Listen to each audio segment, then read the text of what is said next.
وبہ نستعین۔ سامعین، اگر کسی کی فرض نماز قضا ہو جائے تو وہ سنتوں کا کیا کرے؟ آیا وہ سنتوں کی بھی قضا کرے گا یا صرف فرض نماز کی قضا کرے گا؟ تو جواب عرض ہے سنتوں کی قضا نہیں ہے، صرف فرض نمازوں کی قضا ہے،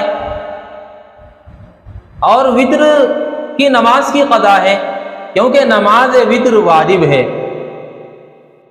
لیکن سامعین، اگر کسی کی فجر کی نماز قضا ہو جائے اور وہ فجر کی نماز نصف النہار سے پہلے پہلے اسی دن، زوال سے پہلے پہلے اسی دن ادا کر رہا ہے، تو امام محمد الشیبانی رحمۃ اللہ علیہ نے لکھا ہے کہ فجر کی سنتوں کا بطور نفل پڑھنا یہ اس کے حق میں افضل اور بہتر ہے۔